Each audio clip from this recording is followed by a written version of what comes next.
ॐ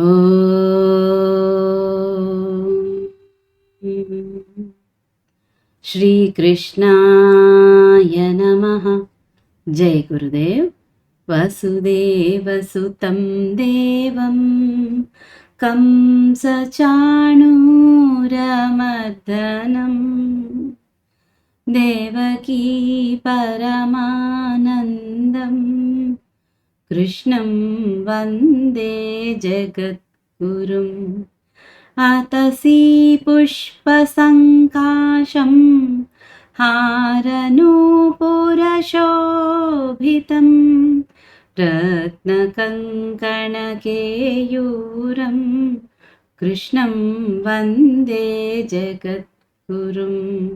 उत्फुल्लपद्मपत्राक्षं नीलजीमूतसन्निभं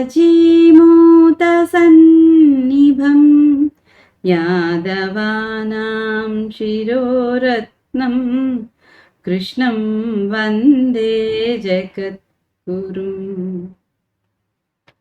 मन्दारगन्धसंयुक्तं चारुहासं चतुर्भुजं बर्हिपिञ्छावचूडाङ्गं कृष्णं वन्दे जगद्गुरुम्। कुटिलालकसंयुक्तं पूर्णचन्द्रनिभाननं विलसत्कुण्डलधरं देवं कृष्णं वन्दे जगद्गुरुम्। गोपिकानां कुशद्वन्द्व कुङ्कुमाङ्कितवक्षसं श्रीनिकेतं महेश्वासं कृष्णं वन्दे जगद्गुरुम्। रुक्मिणीकेलिसंयुक्तं पीताम्बरसुशोभितम् अवाप्ततुलसीगन्धं कृष्णं वन्दे जगद्गुरुम्। श्रीवत्साङ्कं महारस्कं वनमालाविराजितं शङ्खचक्रधरं देवं कृष्णं वन्दे जगद्गुरुम्। कृष्णाष्टकमिदं पुण्यं प्रातरुत्थाय यः पठेत् कोटिजन्मकृतं पापं स्मरणेन विनश्यति।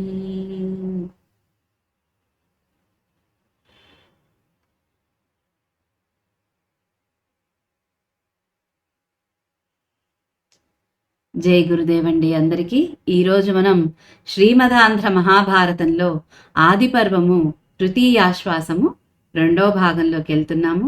అయితే మన చివరి క్లాస్లో మనము ఇక్కడ మహాభారతము ప్రారంభానికి ఏది నాంది అనేసి చదువుకున్నాం. ఎలాగా కౌరవుల మధ్య ఆ తర్వాత పాండవుల మధ్య జరిగినటువంటి ఆ యుద్ధం ఎందుకు జరిగింది, దీన్ని ఆపలేకపోయారా, ఇంతమంది కురువృద్ధులందరూ ఉన్నారు, దీన్ని ఆపలేకపోయారా, ఎందుకు ఇలా జరిగింది అని జనమేజయుడు అడిగితే అప్పుడు చెబుతారు, వైశంపాయనుల చేత వ్యాస భగవానుడు మహాభారతాన్ని వినిపించజేస్తాడు. నాందిలో మొదలులో ఎలా అవుతుంది, ఇప్పుడు పాండవ పుత్రులు ఎలాగా కౌరవ పుత్రుల నుంచి బాధలు పడతారు, ఆ తర్వాత లక్కగృహం దహనము లక్షాగృహం దహనము అంటారు.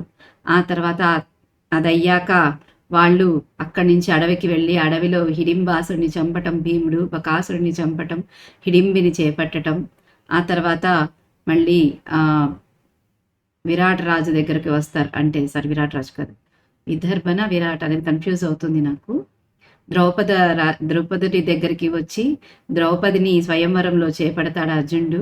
ఆ తర్వాత వ్యాస భగవానుడి యొక్క వాక్కు చేత, ఆ తర్వాత తల్లి యొక్క కోరిక చేత వాళ్ళు 5 మంది అన్నతమ్ములు ద్రౌపదిని భార్యగా గ్రహిస్తారు. ఆ తర్వాత ద్వారకకు అర్జునుడు వెళ్ళి అక్కడ ఆయన సుభద్రకు మనసిచ్చి పెళ్లి చేసుకుని వస్తారు.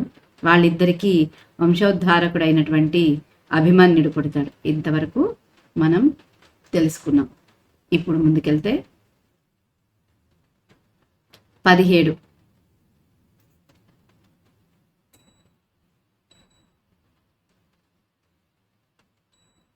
మరియు నగ్నిదేవు చేత దివ్యరథంబును దివ్యాశ్వంబులును గాంధీవ దేవదత్తంబులును నక్షయ బాణతు నీరంబులుంబడసి సురగణంబులతో సురపతినోచి ఖాండవదహనంబున నగ్నిదేవునిందనిపే మరిమయు వలన సభాప్రోక్తుండై భీముని చేత జరాసంధుంజంపించి దిగ్విజయంబు చేసి సార్వభౌముండై ధర్మరాజు రాజసూయ మహాయజ్ఞంబు గావించే నివి మొదలుగా గల పాండవుల గుణ సంపదలు చూచి సహింపనోపక దుర్యోధనుండు శకుని కైతవంబున మాయాద్యూతంబున ధర్మరాజుంబరాజితుం చేసి 12 వనవాసంబును నొక్క 7 జనపదంబున నగ్నాతవాసంబునుగా సమయంబు చేసి భూమి వెలివరించినం జని పాండవులు వనవాసంబుననున్నంత.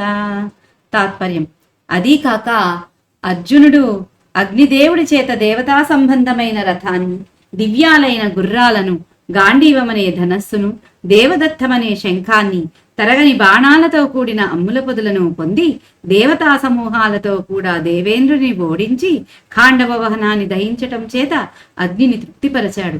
తర్వాత మయుడనే రాక్షస శిల్పి వలన సభాభవనాన్ని పొంది భీముడి చేత జరాసంధుడనే మగధరాజును చంపించి అన్ని దిక్కులను జయించి చక్రవర్తి అయి ధర్మరాజు రాజసూయమనే గొప్ప యజ్ఞాన్ని చేశాడు.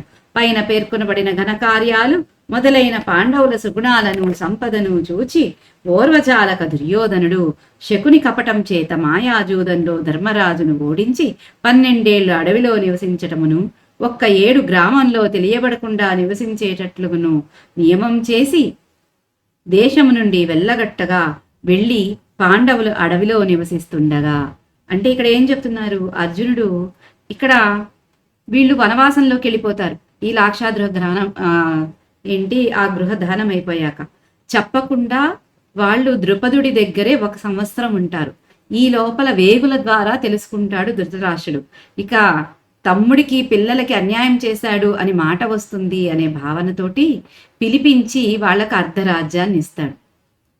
అప్పుడు ఇక దానికి ముందు ఏం జరుగుతుంది? వీళ్ళు ఆ వనవాసంలో ఉన్నప్పుడు అర్జునుడు అగ్నిదేవుడికి నుంచి వరాన్ని పొందుతాడు. దేవతా సంబంధమైన రథాన్ని, దివ్యమైన గుర్రాల్ని, గాంధీవం అనే ధనస్సును, దేవదత్తం అనే శంఖాన్ని, అసలు ఎప్పటికీ అంతము కానటువంటి బాణాలతో కూడినటువంటి అమ్ముల పొదులను, అంటే బాణాలు ఉండేటువంటి ఒక స్టాక్ అంటారు కదా, ఆ అమ్ముల పొదిని అనమాట. ఆ అమ్ముల పొదుల్ని వీటన్నిటినీ పొందుతాడు. పొంది దేవతా సమూహంతో ఇంద్రుణ్ణి, దేవతలందరితో చెడి యుద్ధానికి వస్తాడు ఇంద్రుడు ఖాండవ వనాన్ని దహనం చేయకుండా అడ్డుపడ్డానికి. కానీ ఇక్కడ అర్జునుడు వార అభయం ఇచ్చేస్తాడు అగ్నిదేవుడికి.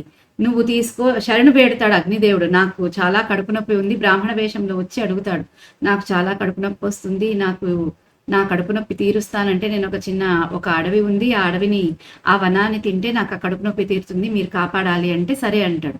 ఆ తర్వాత తన నిజ స్వరూపం చూపించి తనకు పట బాధను చెరిపితే, సరే నేను అభయం ఇస్తున్నాను, నేను శరణం ఇస్తాను, మీరు చేసుకోండి, మీరు తినండి, ఎవరు అడ్డమిచ్చినా నేను కాపాడుతాను అంటాడు. అప్పుడు అది వనము వచ్చి, ఆ ఖాండవనంలో ఎన్నో ఔషధుల మూలికలు ఉంటాయి. ఆ ఔషధుల మూలికలని కాలిస్తే, అంటే ఆయన తినడం అంటే కాల్చడమే కదా, ఎప్పుడైతే ఆయన దాన్ని కాల్చేస్తాడో ఆయనలో ఉన్నటువంటి అప్పటి వరకు ఆయన పడ్డటువంటి కడుపు నొప్పి అంతా ఆయనకు వెళ్ళిపోతుందనమాట. అందుకని ఆయన దాన్ని కాల్చడానికి అడుగుతాడనమాట అగ్నిదేవుడు. దేవేంద్రుడికి ఏంటి, అది ఆయన ఎంతో ఇష్టపడి పెంచుకున్నటువంటి వనం అది. ఆయన ఎవరిని దాని జోలికి రానియడు. ఇంకా ఆయన దేవతలనందరినీ తీసుకొని యుద్ధానికి వస్తే దేవతలతో సహా ఇంద్రుడిని ఓడించేస్తాడు అర్జునుడు. అప్పుడు ఈ లోపల అగ్నిదేవుడు ఖాండవాహనాన్ని దహించేస్తాడు. అలాగా అగ్నిదేవుడి యొక్క కృప పొందుతాడు అర్జునుడు.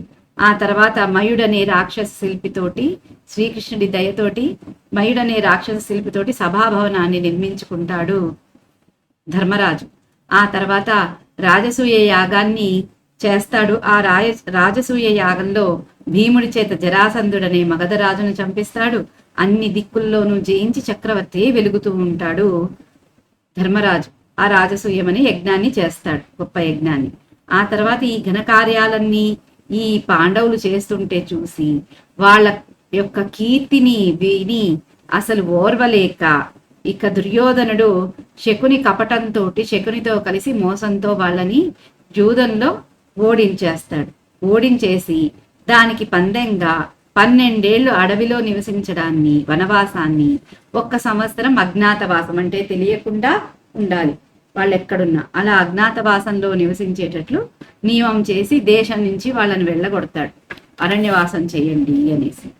అప్పుడు వాళ్ళు వనవాసం చేస్తూ ఉంటారు. విశేషం: మయుడు రాక్షస శిల్పి. త్రిపురాసురులకు 3 పురాలను నిర్మించి ఇచ్చిన వాడితడే. రాజసూయము అంటే చక్రవర్తి అయిన వాడి చేత చేయబడే గొప్ప యజ్ఞం. సామంతులందరూ పిలువబడి ఈ యజ్ఞానికి వస్తారు. అది చేసేవాడి నిర్వివాదమైన సమ్రాట్ పదవిని సూచిస్తుంది. రాజావై రాజసూయే నేశ్చా భవతి. శతపథ బ్రాహ్మణం.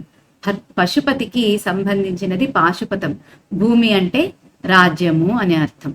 అంటే ఇక్కడ ఏం చెప్తున్నారు? ఈ మయుడు ఎవరు? రాక్షస శిల్పి. ఈయన త్రిపురాసురులకి త్రిపురాలను వాడు ఈయనే. ఆ తర్వాత మన శ్రీకృష్ణుడికి ద్వారకను నిర్మించి ఇచ్చిన వాడు ఈయనే. అలాంటి మయుడు అనమాట. ఈయన చేత ఈ సభను నిర్మించుకుంటాడు. ఇంద్రప్రస్థపురాన్ని నిర్మించుకుంటాడు ధర్మరాజు కృష్ణుడి దయతోటి. ఆ తర్వాత ఈ సామంతులందరూ కూడా రాజసూయ యజ్ఞంలో వచ్చి ఆయనకి సామంతులు అవుతారనమాట. మిగతా రాజులందరూ కూడా ఆ యజ్ఞంలో దీనికి. అయితే ఇదంతా కూడా ఇక్కడ చెబుతున్నారు అని చెప్పి మనకి ఇక్కడ ఈ విశేషణంలో చెప్తున్నారు. 18. పరమ గురూపదేశమున భార్తుడు పార్థివదేశ శంఖ శేఖరుండరిది తపంబునన్ భుజబలాతిశయంబున నీషు బన్నగాభరణు ప్రసన్ను చేసి దాయభాషుపతాదిక దివ్య బాణముల్ హరిసుర రాజదేవని వహంబులచే బడి సంబ్రియంబునన్. తాత్పర్యం: అత్యుత్తముడైన గురువు యొక్క ఉపదేశము చేత రాజవంశ శ్రేష్ఠుడైన అర్జునుడు దుష్కరమైన తపము చేతను బాహు పరాక్రమం చేతను శివుడిని దయతో ప్రసన్నుడిగా చేసుకుని శంకరుడి చేతను, ఇంద్రుడి చేతను, దేవతల సమూహం చేతను పాశుపతము మొదలైన దివ్య బాణాలను పొందాడు. ఇక అర్జునుడికి ఎవరయ్యా గురువు అని మనం ఆలోచిస్తే, అంటే ఆయనకు విద్య నేర్పించినటువంటి గురువు ద్రోణాచార్యుడు. కాకపోతే జీవితంలో ఆయన్ని అడుగడుగునా మంచి మార్గంలో చూపిస్తూ తీసుకెళ్ళింది కృష్ణుడు. అందుకని అంటున్నారనమాట. సో ఈయన అడవికి వెళ్ళాక ఏం చేశాడు? శ్రీకృష్ణుని ఉపదేశంతో ఎంతో కష్టమైన తపస్సు చేస్తూ, ఇక ఆయన తపస్సు చేస్తే ఆ తపస్సుకు మెచ్చి శివుడు ఇక ఆయనకి పాశుపతాస్త్రాన్ని ఇస్తాడు. అలాగా అక్కడ చిన్న యుద్ధం కూడా చేస్తాడు అర్జునుడు. శివుడు పరీక్ష పెడతాడు. బోయవాడిగా వచ్చి యుద్ధం చేస్తాడు. ఆ యుద్ధంలో హోరాహోరీగా పోరాడుతాడు అర్జునుడు. నేను ఇంత యుద్ధం చేసినా ఇది కాలేదు, ఓడిపోవట్లేదు అంటే సంథింగ్ ఈజ్ దేర్ అనుకుంటూ ఆయన ఆలోచిస్తాడు. ఎవరు ఇక్కడ వచ్చింది? సామాన్యుడు కాదు అనేసి అర్థమయ్యి ఆయన శరణు కోడతాడు. ఎప్పుడైతే ఆయన జ్ఞాననేత్రం తెరుచుకుంటుందో ఆయనకు అర్థమైపోతుంది వచ్చినవాడు శివయ్య అనేసి. ఇక శివయ్యను శరణు పెడితే శివయ్య ఆనందించి ఆయనకు తగ్గట్టు ఆయనతో పాటు హోరాహోరీగా యుద్ధం చేశాడు కాబట్టి ఇష్టపడతాడు శివయ్య. ఇష్టపడి ఆయన తపస్సుకు మెచ్చి పాశుపతాస్త్రాన్ని ఇస్తాడు. ఇలా ఇంద్రుడి చేతను, దేవతల చేతను అందరితోనూ దివ్యమైన శస్త్రాలన్నింటినీ పొందుతాడు అర్జునుడు ఈ అరణ్యవాసంలో. 19. వనమున బదియు 2 లగ్నాతవాసమొక్కేడు జనపదంబున నుండి తపన నయ్యేండ్లు సలిపి సదృత్తులనగులుమును వేడి కొనక మరి భారతాజిసేయంగ మనసిరి పాండవ కౌరవుల భేదమూలమిట్టిదియా.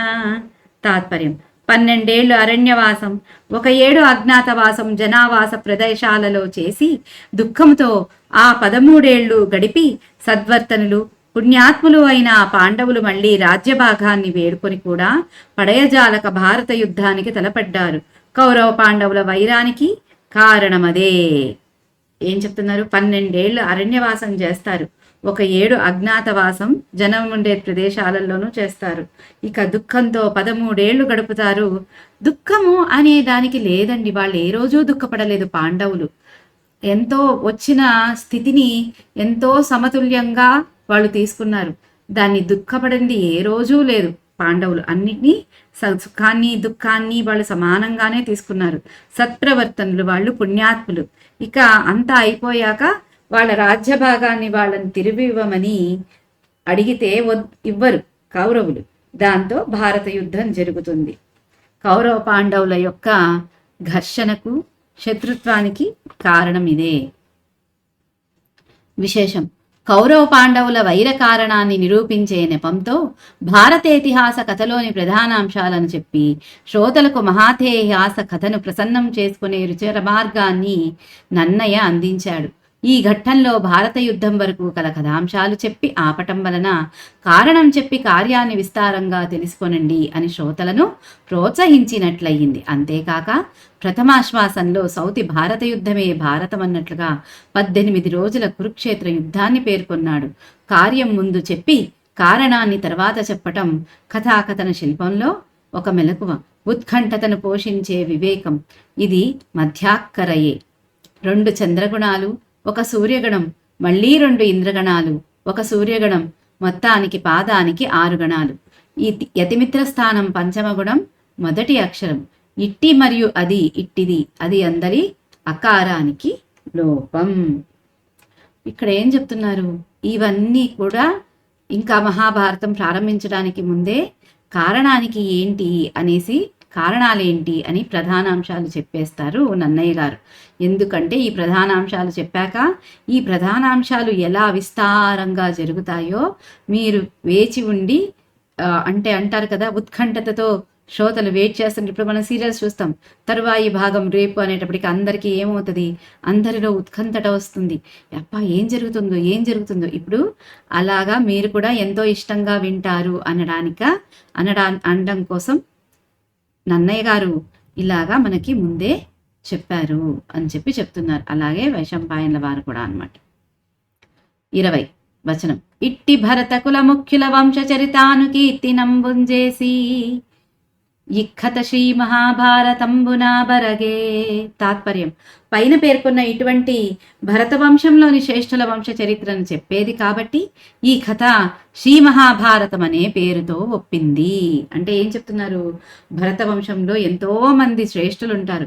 వాళ్ళ యొక్క కథలు, వాళ్ళ యొక్క చరిత్రలను చెప్పేది కాబట్టే ఈ కథ శ్రీ మహాభారతము అంటే భరతవంశీయుల చరిత్ర కాబట్టి మహాభారతం అనే పేరుతో ఇది అలరారింది అని చెప్తున్నారు. విశేషం: అనుధాతువు తుమున్నర్థకం నాన్ అనన్.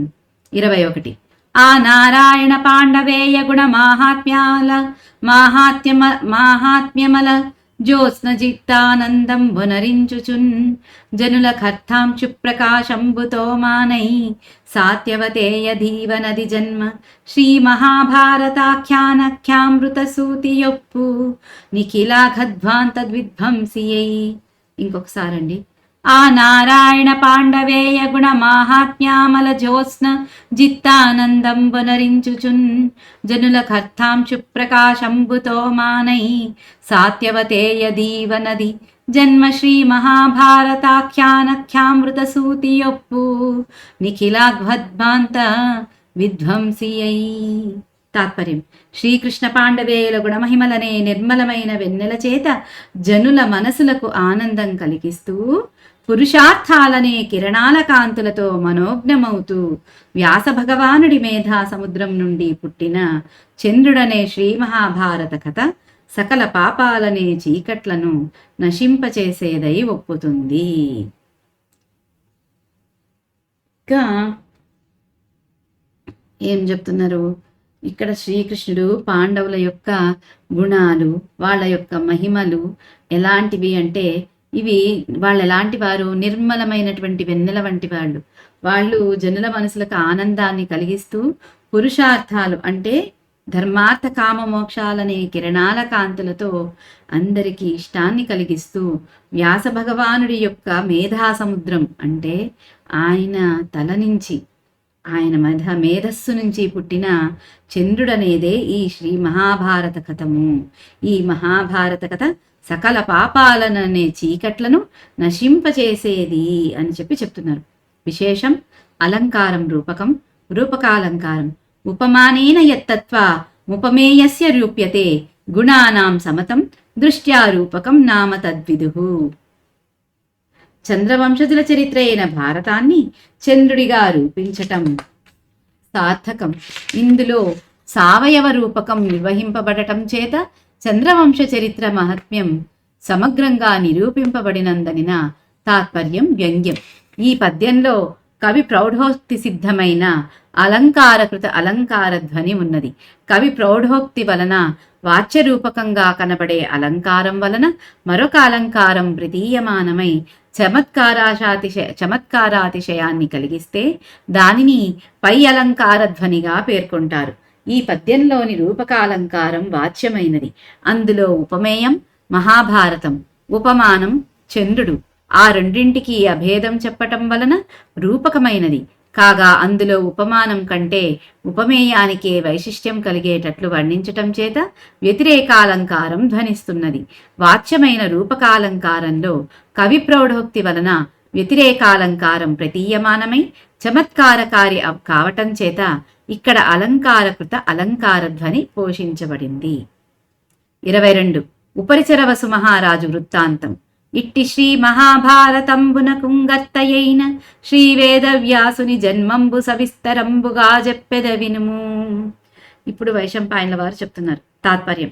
మరియు ఇటువంటి శ్రీ మహాభారతాన్ని రచించినటువంటి శ్రీ వేదవ్యాసుడి యొక్క జన్మ గురించి వివరంగా చెబుతాను విను జనమేజయ అంటున్నాడు వైశంపాయనుడు ఇక్కడ. 23 వాసవ ప్రతిముండు వసువను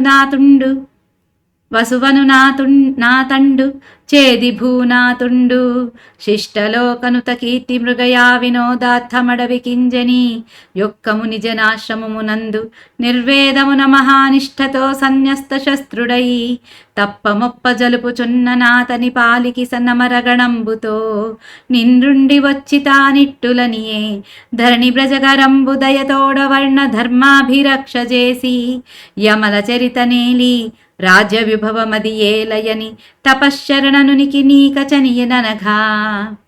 తాత్పర్యం. చేది దేశానికి ప్రభువు వసువు. అతడు దేవేంద్ర తుల్యుడు, శిష్టజన వినతుడు.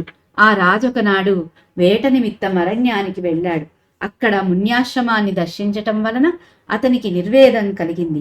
ఆయుధాలను వదిలివేసి ఆ రాజు మున్యాశ్రమంలో మహానిష్టతో తపస్సు చేయసాగాడు. ఒకరోజు ఇంద్రుడు ఆ రాజు దగ్గరకు వచ్చి, పాపరహితుడా, వర్ణాశ్రమ ధర్మ రక్షణం చేసి ప్రజలను దయతో పరిపాలించావు. నిర్మలమైన నడవడితో రాజ్యమేలి ఈ విభవం దేనికి అని తపశ్చర్యంలో ఉండటం నీకే తగింది. నీవు తప్ప మరెవ్వరూ ఇట్లా చేయరని భావం. ఇక్కడేం చెప్తున్నారు? వేదవ్యాసుని జననం ఎలా జరిగింది, దాని వృత్తాంతం, దానికి కారణభూతం ఏంటి అనేది అక్కడి నుంచి కూడా ఇక్కడ మనకు చెప్తున్నారు. దీనికి ఆరంభము చేది దేశ ప్రభువు వసువట. ఆయన దేవేంద్రుడితో సమానుడట. ఎంతో మంచివాడు, తన ప్రజలను కన్న పిల్లల్లాగా పరిపాలించేవాడు. ఆ రాజు ఒకరోజు వేట కోసం అడవికొస్తే అక్కడ ఒక ముని ఆశ్రమాన్ని చూస్తాడు. ఆ ముని ఆశ్రమాన్ని చూడంగానే ఆయనకి నిర్వేదం కలుగుతుంది.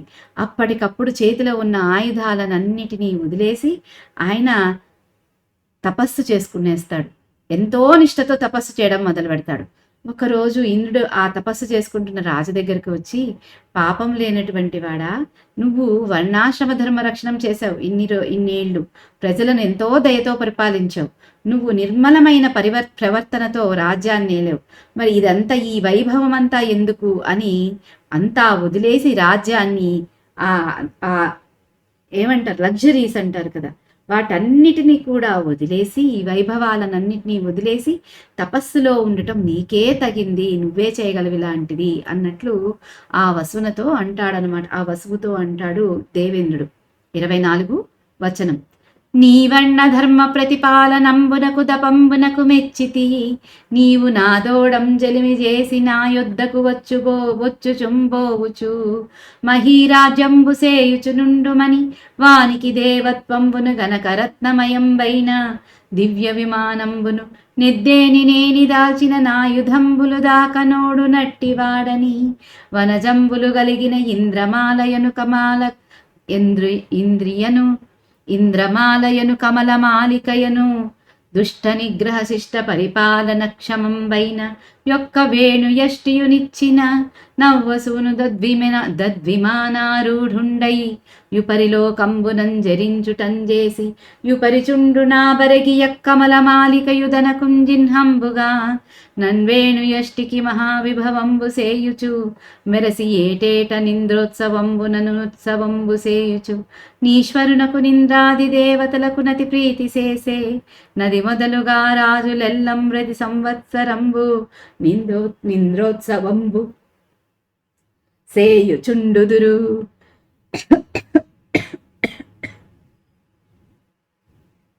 తాత్పర్యం: నీ వర్ణాశ్రమ ధర్మ పరిపాలనకు తపస్సుకు మెచ్చుకుంటున్నాను.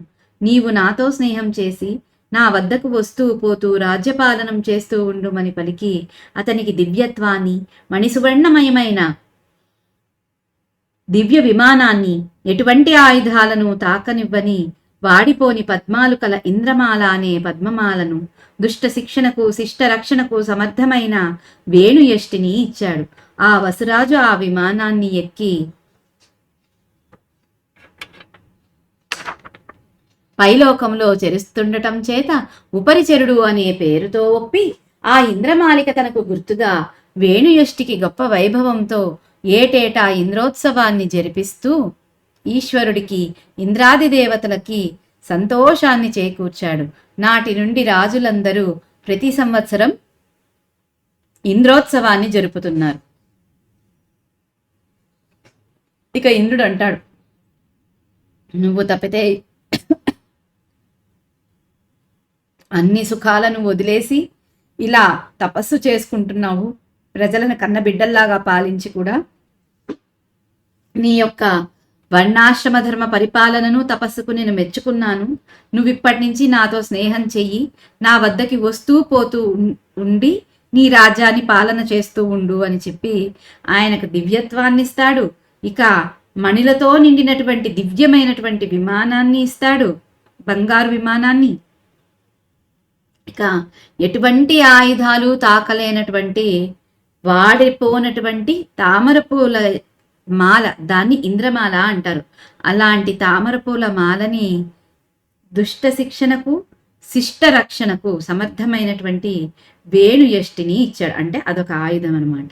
ఈ వసురాజు ఆ విమానాన్ని ఎక్కడం, పైన లోకాలన్నీ తిరుగుతుండడం చేత ఆయనకి ఉపరిచరుడు అనే పేరు వస్తుంది.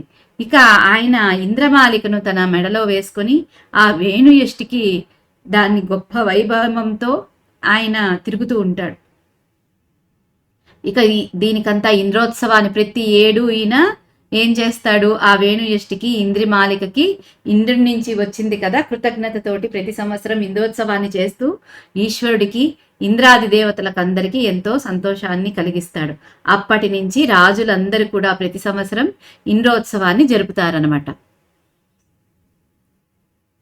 విశేషం: మెరయుధాతువు అంతర్భావ విప్రేరణము, మెరయునట్లు చేయు. ఇంద్రోత్సవము అంటే ఇంద్రుని గౌరవార్థమై రాజు లేటేటా చేసే ఉత్సవం.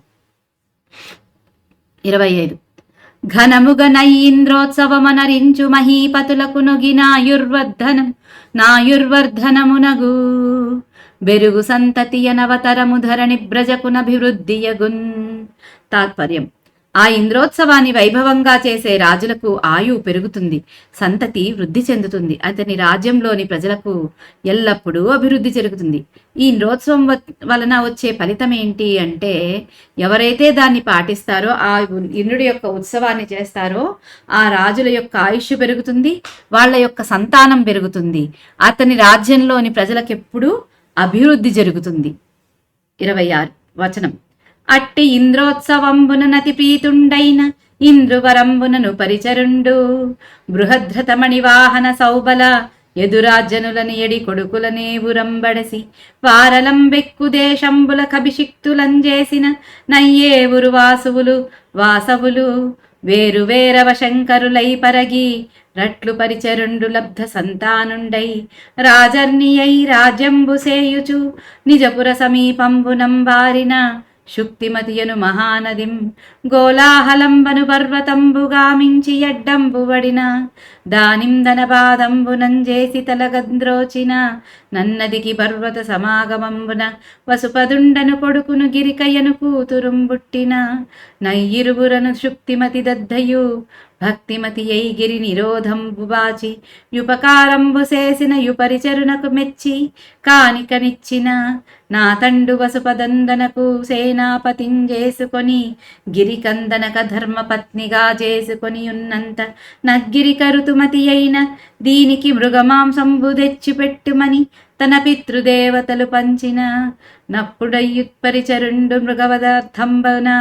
మృగవధార్థంబు వనంబున కరిగి. తాత్పర్యం: ఉపరిచరుడు జరిపించిన ఇంద్రోత్సవాలకు దేవేంద్రుడు ఎంతో సంతోషించాడు. ఇంద్రుని వరం వలన ఉపరిచరుడికి బృహద్రథుడు, మణివాహనుడు, సౌబలుడు, యదువు, రాజన్యుడు అనే 5 కుమారులు జన్మించారు. ఆ 5 అనేక దేశాలకు అధిపతులైనారు. వంశము అభివృద్ధి కావించారు. ఈ విధంగా ఉపరిచరుడు సంతానాన్ని పొంది రాజర్షి అయి రాజ్యపాలనం చేస్తుండగా అతడి నగర సమీపంలో శుక్తిమతి అనే నదిని కామించి కోలాహలమనే పర్వతం ఆ నదిని అడ్డగించగా ఉపరిచరుడు ఆ పర్వతాన్ని తన కాలితో తొలగించాడు. పర్వత సంపర్కం చేత ఆ నదికి వసుపదుడనే కుమారుడు, గిరిక అనే కుమార్తె జన్మించారు. శుక్తిమతి నది ఉపరిచరుడికి కృతజ్ఞతగా తన కొడుకైన వసుపదుడిని, కూతురైన గిరికను కానుకగా ఇచ్చింది. ఆ రాజు వసుపదుడిని తన సేనాపతిగా, గిరికను తన ధర్మపత్నిగా చేసుకున్నాడు. గిరిక ఋతుమతి అయ్యింది. ఆమెకు మృగమాంసం తెచ్చిపెట్టుమని పితృదేవతలు ఆజ్ఞాపించగా ఉపరిచరుడు మృగాలను వేటాడి ఆమెకు మృగమాంసం తెచ్చిపెట్టడానికి అడవికి వెళ్ళాడు. ఇక్కడ ఏం చెప్తున్నారు? ఈ ఉపరిచరుడు ఎంతో ఇంద్రోత్సవాలు ఎన్ని చేస్తాడు కదా, దాంతో దేవేంద్రుడు ఎంతో సంతోషిస్తాడు. సో ఏమవుతుంది? సంతానం అభివృద్ధి చెందుతుంది. సో ఇంద్రుని వరం వలన ఈయనకి బృహద్రథుడు, మణివాహనుడు, సౌబలుడు, యదువు, రాజన్యుడు అనే 5 మంది కొడుకులు పుడతారు. ఆ 5 మంది కొడుకులు అనేక దేశాలకు అధిపతులవుతారు.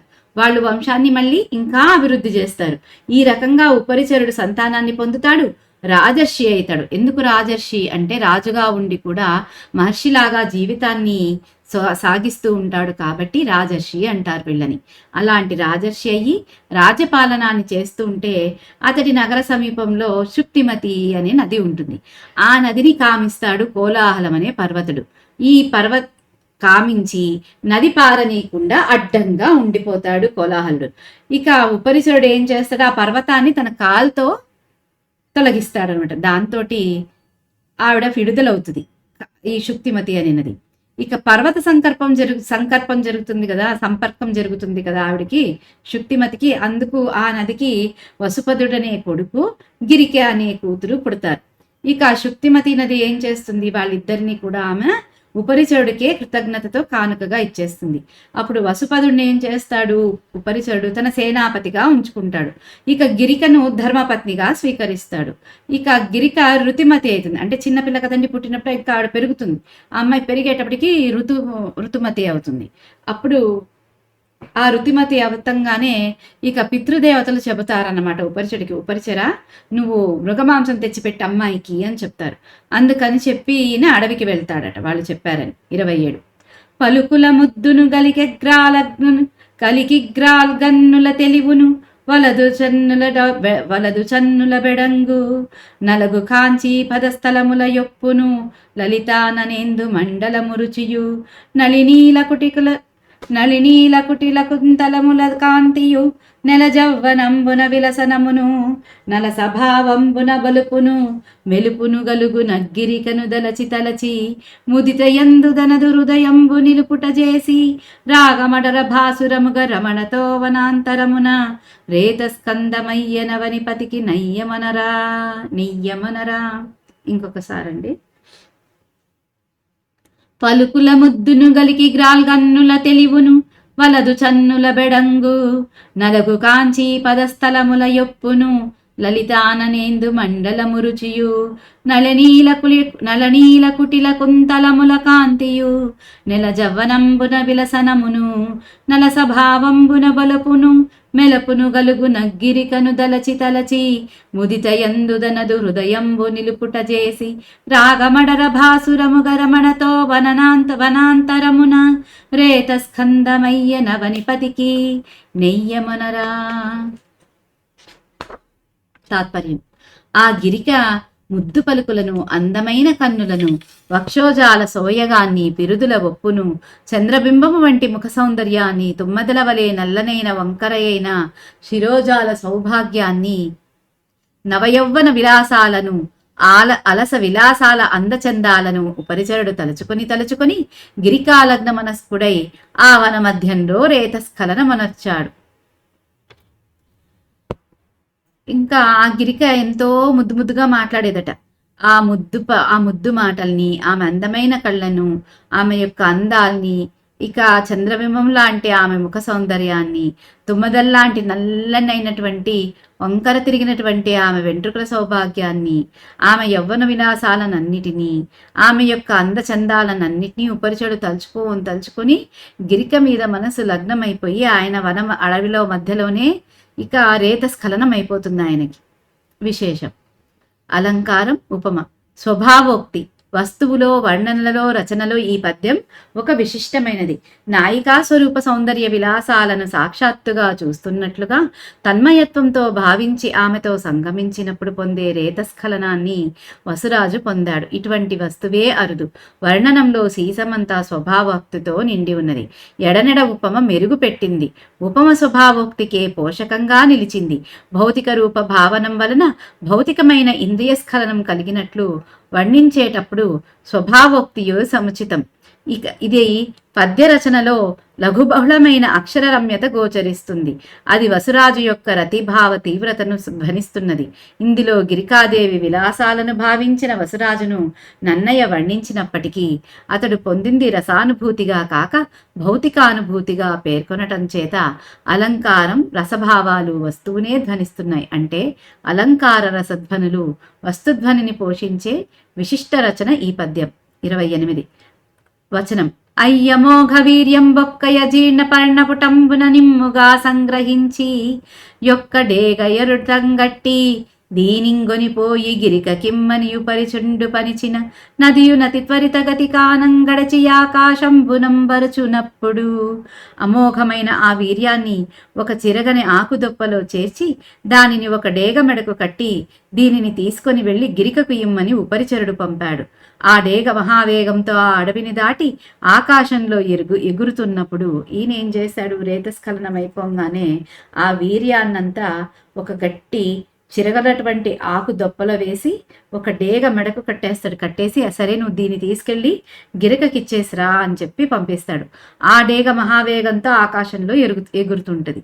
విశేషం: అమోఘ వీర్యం అనే పదం సార్థకం, భావికతార్థ వ్యంజకం, వ్యర్థం కానిది, మహిమాన్వితమైనది అని అమోఘ శబ్దం ధ్వనింపచేస్తున్నది.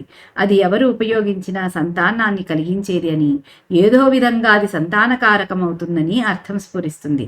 పితృదేవతలు కోరినట్లు గిరిక లేడి మాంసం తినకపూర్వమే ఆ వీర్యం ఆమె యందు వినియోగపడదని కథార్థాలు చూపిస్తున్నాయి. గిరిక కొరకు ఉద్దిష్టమైన వసువీర్యం నదిలో పడి చేప మృంగి కవల పుట్టుకకు దారి తీస్తుంది. ఆ కవలలో ఒకటి అయిన మత్స్యగంధి వ్యాసుడికి తల్లి అవుతుంది. అంటే వ్యాసోత్పత్తికి బీజన్యాసం ఈ అమోఘ వీర్యం. ఇక్కడ ఏం చెప్తున్నా, ఈ విశేషంలో ఏం చెప్తున్నారు? గిరిక కోసము ఈయనేమో ఆ వీర్యాన్ని పంపిస్తాడు, కానీ పితృదేవతలు ఏం చెప్తారు? లేడి మాంసం తినిపించాక చేయించాలి అంటారు.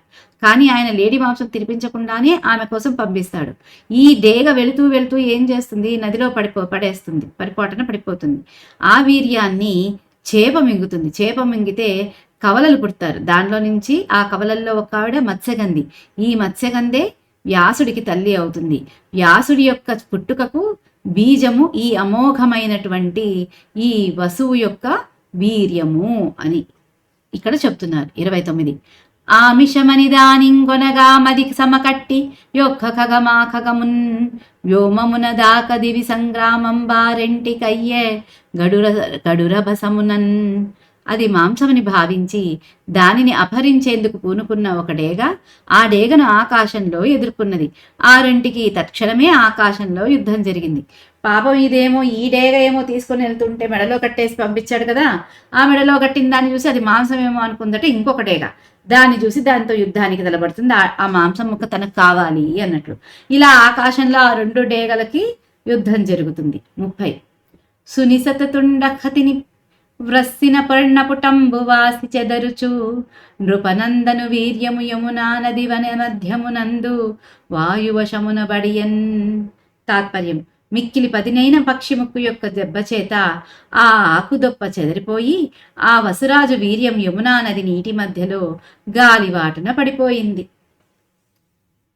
ఇక పదునైన డేగ ముక్కు చేత ఈ దొప్ప తెగిపడిపోతుంది, చెదిరిపోయి గాలికి ఇలా వంగిపోతుంది. వంగిపోయేటప్పటికి ఆ రాజు వీర్యము యమునా నది నీటిలో పడిపోతుంది గాలికి. 31 వచనం: తొల్లి బ్రహ్మశాప నిమిత్తంబున నద్రికయను నప్సరస యమున యందు మీనయై కృమ్మరుచుచున్నయది యవ్వసు వీర్యంబు దద్భుతియంబు ద్రావి గర్భంబు దాల్చిన దశమమాసంబునందు. తాత్పర్యం: పూర్వం బ్రహ్మశాపం వలన అద్రిక అనే అప్సరస యమునా నదిలో చేపగా మారి తిరుగుతూ ఉంది. ఆ చేప ఆ వసరాజు వీర్యబిందువులు రెండింటిని తాగి గర్భం ధరించింది 10వ నెలలో. ఇక పూర్వం శాపం చేత అద్రిక అనే అప్సరస ఆవిడ చేప రూపాన్ని పొందుతుంది. ఆమె చేపగా యమునా నదిలో తిరుగుతూ ఉంటుంది. ఆమె పొరపాటున ఈ 2 వీర్య బిందువుల్ని మింగేస్తుంది ఈ యమునా నదిలో ఆ వీర్యం పడ్డప్పుడు. అది తాగంగానే ఆమెకి గర్భం వస్తుందన్నమాట. 10వ నెల జరుగుతుంది. అప్పుడు ఏం జరుగుతుందో చూద్దాం. 32 తెరలవల వైచి జాలరుల్ బిగిచి దాని యుదరదళ నంబుసేసి ఎందొక్క కొడుకు నొక్క గూతునుగొని వారినొనర తెచ్చి దాశరాజునకిచ్చిరి తక్షణంబా.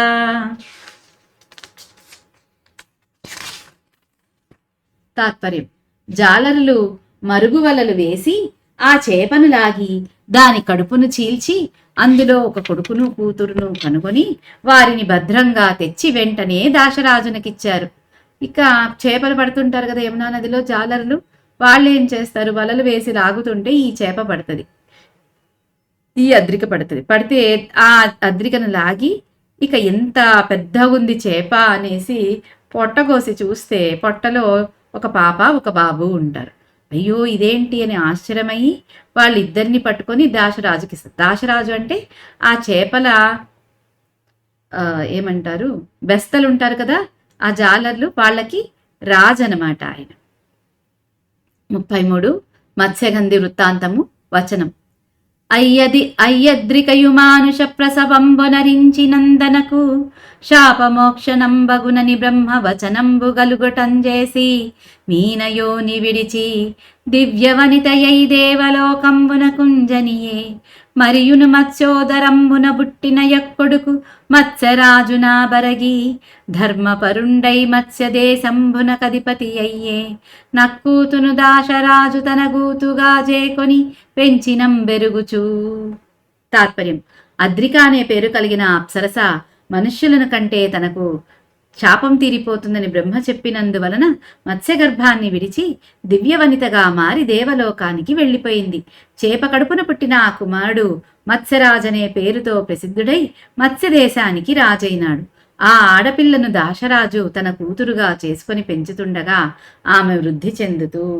ఇంకిక ఏం చెప్తారు, ఈ అద్రిక అనే అప్సరస బ్రహ్మశాపం చేత చేపవుతుంది కదా, ఆ తర్వాత ఆమె వేడుకుంటుంది, స్వామి నా శాపానికి విముక్తి ఎప్పుడు అంటే నువ్వు ఎప్పుడైతే మనుషులను కంటావో అప్పుడు నీకు శాప విముక్తిమవుతుంది అంటాడు.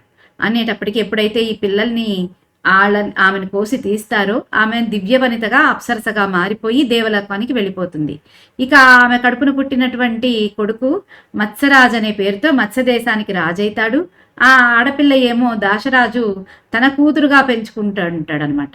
ఆమె ఏమో చక్కగా వృద్ధి చెందుతూ ఉంటది. 34 అంబుజముఖియ కన్య ప్రియంబనరగ మత్స్యగంధియనగా ధర్మార్థంబుగ తన తండ్రిని యోగంబున నయ్యమున నోడ గడుపుచునుండెన్ తాత్పర్యం: పద్మం వంటి చక్కటి ముఖం కల ఆ కన్య మత్స్యగంధి అనే పేరు గలదై తన తండ్రి ఆజ్ఞ చొప్పున యమునా నదిలో ఓడ నడుపుతున్నది. ఈమె మత్స్యగంధి ఎంతో అందగత్తనమాట. పద్మం లాంటి అంటే తామర పువ్వు లాంటి ముఖం గలదామె.